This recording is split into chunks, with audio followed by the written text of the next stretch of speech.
নমস্কার, চলে এসেছি একটা রেসিপি নিয়ে। আজকে আমি মিষ্টি কুমড়ো, মূলো এবং কাঁচা তেঁতুলের একটা টক করছি। দেখুন কিভাবে করছি।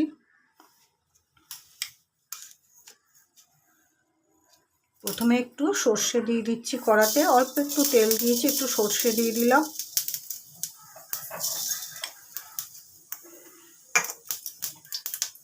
এই যে মিষ্টি কুমড়ো আর মূলো কেটে ধুয়ে ভালো করে জল ঝরিয়ে রেখেছি, এবার এটাকে দিয়ে দেবো।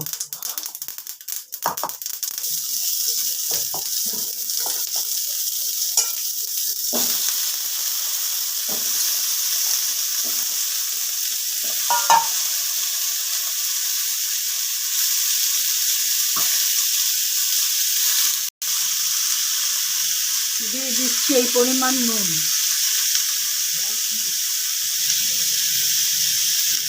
দিয়ে দিচ্ছি এই পরিমাণ হলুদ,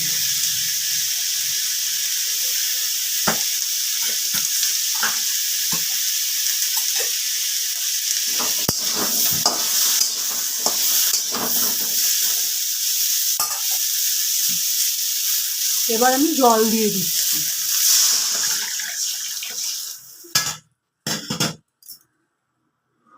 এটা সেদ্ধ হয়ে যাক, তারপরে ফিরে আসছি। পরে তেঁতুল দেবো, এগুলো সেদ্ধ হয়ে গেলে তারপরে তেঁতুলটা দেব। এখন তেঁতুলটা দিয়ে দিলে এই সবজিগুলো সেদ্ধ হবে না। যে কোনো রান্নাতে টক আগে পড়ে গেলে অন্য তরকারিগুলো সেদ্ধ হতে চায় না, এই কারণে এটা সেদ্ধ হয়ে গেলে তারপরে আমি তেঁতুলটা দেব। এবারে আমি এগুলো সেদ্ধ হয়ে গেছে, মূলো আর মিষ্টি কুমড়ো, এবারে আমি তেঁতুলগুলো দিয়ে দিচ্ছি। বড়রা বলে থাকেন 3 তরকারি খায় না। এখানে মূলো, মিষ্টি কুমড়ো আর তেঁতুল 3 তরকারি খায় না, সেহেতু আমি একটা শিম দিয়ে দিলাম। এটা ভালো করে সেদ্ধ হয়ে গেলে এবার মিষ্টি দেব, তাহলে আমার মূলোর টক তৈরি হয়ে যাবে।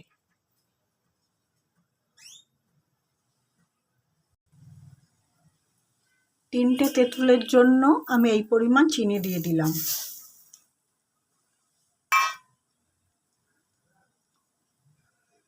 মূলোর টক পূর্ববঙ্গের একটা সুপ্রসিদ্ধ রান্না, আপনারা একবার করে খেয়ে দেখবেন, খুব ভালো লাগবে। রান্নাটা কমপ্লিট হয়ে গেছে, দিয়ে দিচ্ছি একটা গোটা কাঁচা লঙ্কা, সুন্দর একটা স্মেল হবে বলে।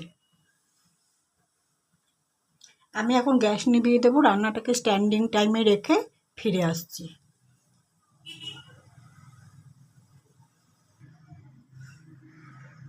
রান্নাটাকে স্ট্যান্ডিং টাইমে রেখে আমি সে পাত্রর মধ্যে ঢেলে নিয়েছি। দেখুন এরকম হয়েছে।